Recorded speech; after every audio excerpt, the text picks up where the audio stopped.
this journalism thing doesn't work out for you, science teacher all the way. And I'm just curious, before we let go, just 10 seconds, what's the biggest difference between this eclipse and the one you saw 7 years ago? Great question. It's exactly what we were talking about, this heightened period of solar activity. This corona was significantly more dynamic than the one that I saw in 2017. We saw those hot pink prominences all around the moon, the vibrating, the dancing corona, the wispy helmet streamers, the whole thing. It was just, there was more to look at. Also, you felt those chills because the shadow was bigger this time in the umbra and the temperatures dropped. Did you see the other planets before? Yeah, I was not able to see Jupiter last time. So seeing Jupiter and, so I'm getting attacked by a bug, Jupiter and Venus, just amazing, guys. Incredible. Awesome. You guys have been awesome. Robert Roberts, Wade Johns. We got to get to Rob Marciano and Christina Mittmeyer. Niagara Falls, they got about a minute left of totality there. Christina, what's it like?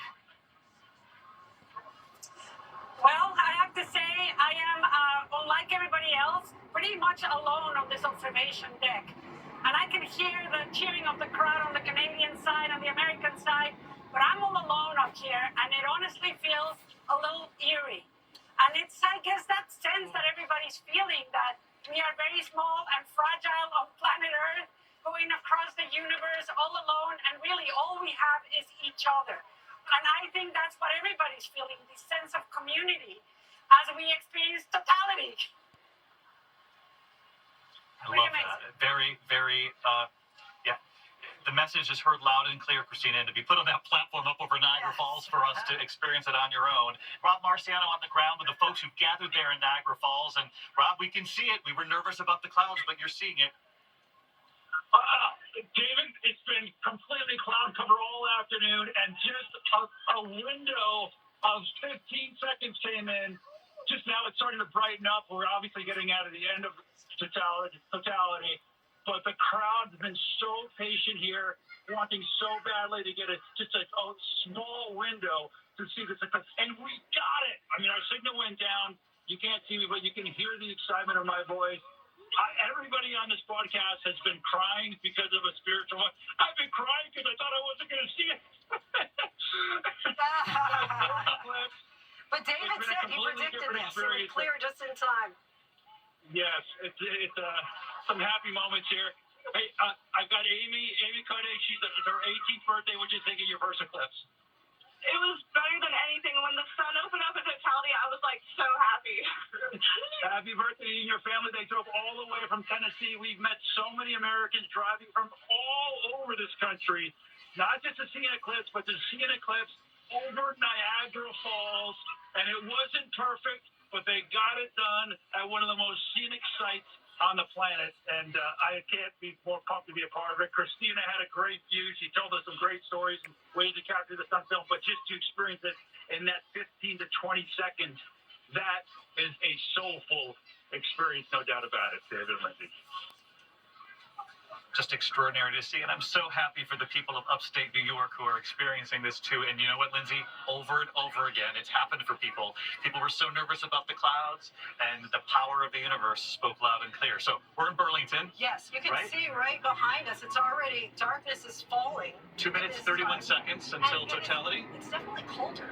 Much colder, right? I mean, I can't see you, but I'm going to look up. Yes, okay, that's a smart idea. Now let me put my glasses on, and you can see slowly the sun is vanishing.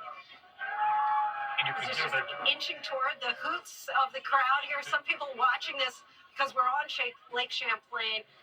Many people are out on boats. But listen, people are like hooting and hollering. You hear some of the little kids. But all of a sudden, just as the darkness is falling, you hear the silence starting to emerge, even though there are thousands of people along this shoreline. But aside from a few little screams there from the kids, you can tell everybody is just kind of taking this, marveling at this, kind of very quietly, very personally. This is an extraordinary community, don't you think, Lindsay? Oh, we felt it the moment we got here on Lake Champlain. The temperature, it's extraordinary, the difference. The temperature drop here, the cool air, and we could feel it even as, Robin and Whit were on, experiencing the solar eclipse at the Rock and Roll Hall of Fame. The temperature was already dropping here 2 stops later. And the path that this is traveling is speeding up as it travels across the U.S. You can hear the cheers of the crowd. Let's listen for a second.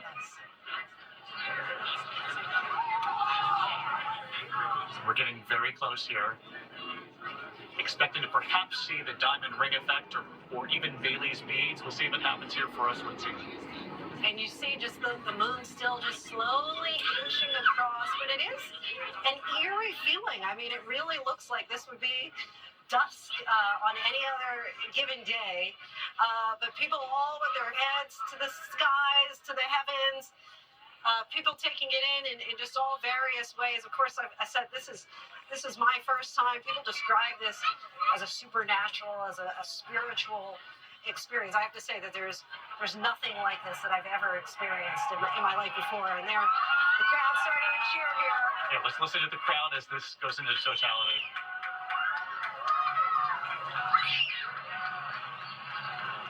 Just a few moments left before it completely disappears. So just that remaining sliver. The swell of the crowd, and you'll see that corona here moments from now. And there we go. There we have it. We can take our glasses off, I guess, at this point. Oh, Wow, look at that. look at that. That is just Stunning. Wow. it really does. It leaves you speechless, doesn't it? That was exactly my thought. Oh, look at the birds. You see the birds. The birds are flying right across the lake here. Perhaps just a little bit of confusion from them. But we also see, if you look to our left and our right, we have that kind of 360-degree sunset that everybody's talking about. But look at all the birds just over the horizon there.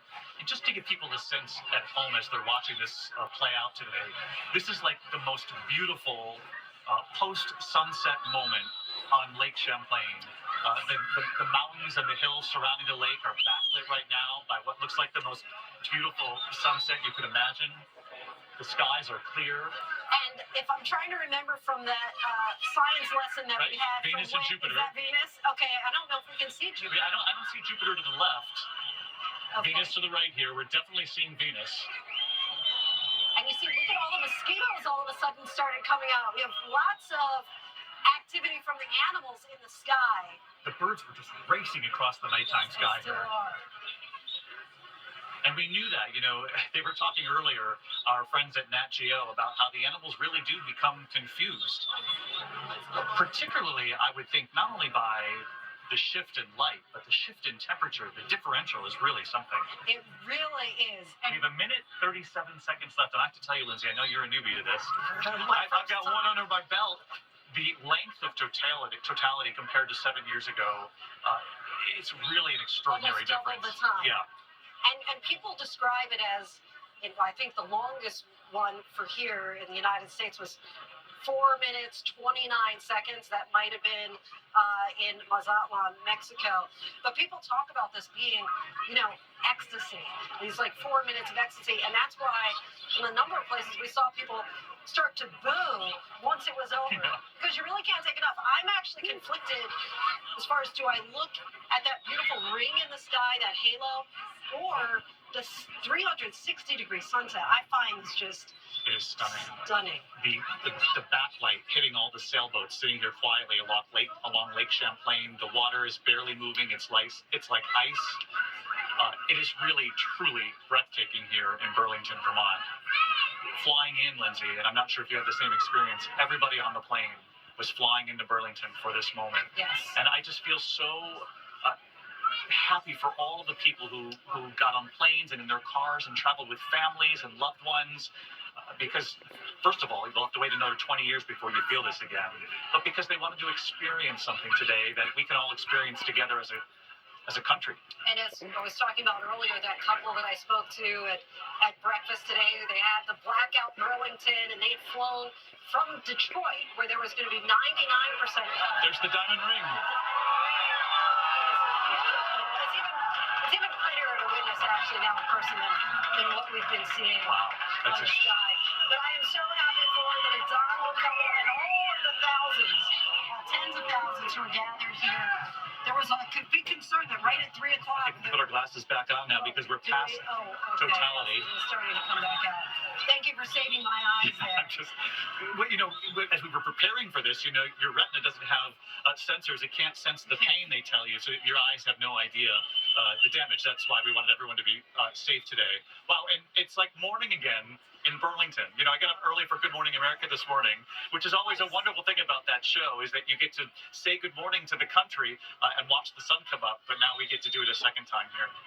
And pardon us having our backs to the screen here, but it's just something to really marvel. And now what I'm seeing is that the TV doesn't do it any justice. It doesn't, right? To witness it. We're glad you're with us here today. Oh, of course. But for those who are seeing it in person, I'm completely with you.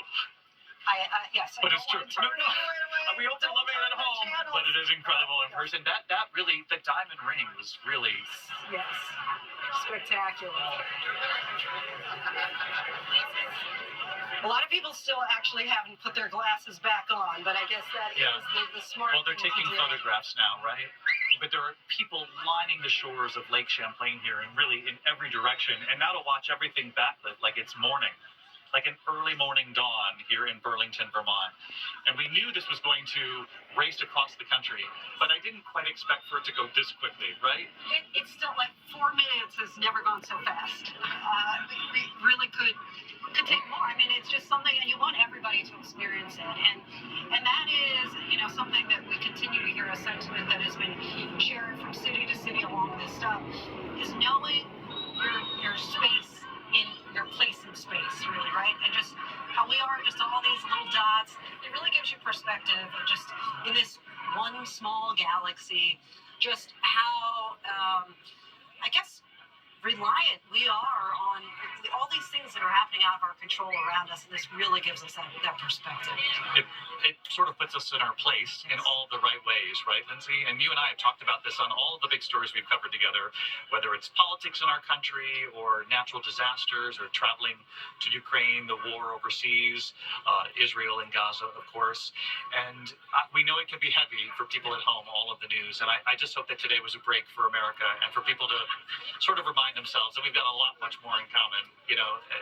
What connects us is much stronger than sort of the polarization that we hear often. Exactly, as I was mentioning before, this is universal. There is no language that you need. Even as Robin was saying, she didn't have the words in the moment. And I think that quite often people think of the news as despair, and this is something that we can all kind of rejoice about. Just kind of take a break and have that breathtaking moment in staggered spaces across the country. So this was Burlington, Vermont. This is going to go to Maine next before this then goes to the far eastern reaches of Canada. Are we in totality in Houlton, Maine? We are in totality. Look, there's the image right there. Forgive me as I hold my hand to the camera here because the light is shifting so rapidly here as it becomes daylight again. But what a beautiful sight in Houlton, Maine as this prepares to exit the continental United States and then Canada, into the eastern reaches, Nova Scotia. Right? Canada, then off back into the Atlantic Ocean. This really was kind of like a gigantic Nike swoosh from the Pacific Ocean up to the northeast into the Atlantic Ocean, where it'll finally make its final sunset, so to speak. When it crossed into the United States, traveling from Mexico into the U.S., it was traveling at about 1,600 miles per hour, up to 1,850 miles per hour as it reached Indianapolis, 2,500 miles per hour when it hit upstate New York, and it's going to exit the United States, that part of the journey, at about 3,041 miles per hour. But look at the corona here, because we've been talking about the difference between this year's solar eclipse and the one 7 years ago. This comes during what they call solar maximum, during the end of sort of that 11-year cycle of solar activity. And they were saying that's why you're seeing the far reaches of the plasma there, which, by the way, is astounding 2 million degrees. That's why we're seeing what we see. But this is far different, Lindsay, from 7 years ago. Just 7 years ago when you saw it, we didn't have that. It was a much thinner line. It was a much thinner line, sort of a glow, but not this one where it sort of reaches off. And they were saying this is a dream for scientists everywhere, right? And for those of us who are doing our best. Well, we're not pretending, but we are definitely giving it our best. I hope people think. But that's just extraordinary. And the diamond ring the diamond ring, that for me was just, Stunning. wasn't it? I had seen the pictures, I had done the research, I had read the articles, but nothing compares to just seeing it and just taking it in. I'm sure that young lady who got proposed to on the ground there in Dallas today, the diamond ring she has, I'm sure she is marveling at. But this is one diamond ring I'll certainly never forget. They won't forget it, and I won't forget who I was standing next to either for this extraordinary sight. Cross my lucky stars being here to witness it with you. We'll be right back. We'll be right back with more right after this. Breathtaking, as you can see again. Speechless.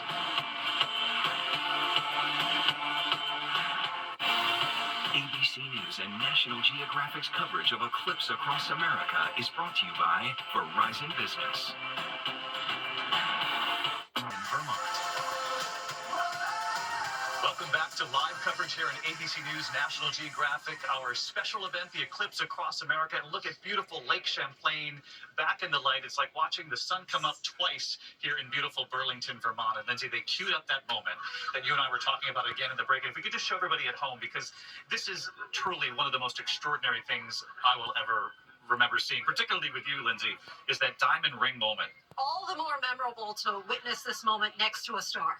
Yeah. So, David, thank you for kind of holding my hand through all of this. But yeah, it's a fleeting phenomenon that I will forever remember. I hope that young kids were able to witness this moment, and again, as we've been talking about, just how this could potentially change their trajectory and encourage them to embrace science and nature and art. Just fascinating. And maybe one of the young minds watching today in person in one of these cities in America will want to be the next astronaut on the International Space Station. We're getting our first images, our first reaction from the ISS. Gio Benitez is in Indianapolis. He covers aviation and space for us. And Gio, one of the NASA astronauts reporting in from their view.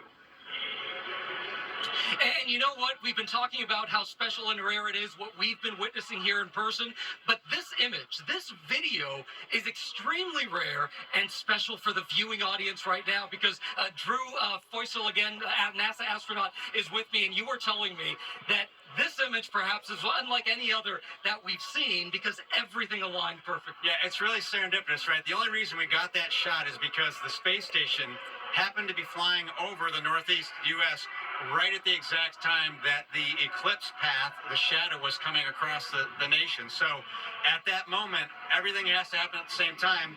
NASA trained their high-definition external cameras on the shadow, and you could see that black spot moving across the country. And then it was gone because ISS is traveling at 17,500 miles an hour. That shadow's moving fast. You saw how quickly it got from Indianapolis out to Maine. It was a matter of, 10 minutes or something. Next thing we know, we're looking at it out there, and then it's going to go off the coast. So to have all those things line up, the sun, the moon, the spin of the Earth, the space station, it doesn't happen very often. Just like an eclipse doesn't happen very often. It's pretty incredible to see it. And that is why you and I have officially declared this the perfect eclipse. The perfect eclipse. And I hope that tonight Purdue's game eclipses the eclipse we saw here today in Indianapolis. Thank you so much, Drew Feusel, NASA astronaut. Thank you so much. Lindsay and David, back to you guys. Thank you, guys. And Gio, thank you so much. When we started our coverage, David, of course, we mentioned how the eclipse might affect animals. I want to bring back in Nat Geo's Babek Tafreshi to see what he learned. So, was it true? Did the bats have a reaction to the eclipse? Well, no, not the bats, but swallows, in fact.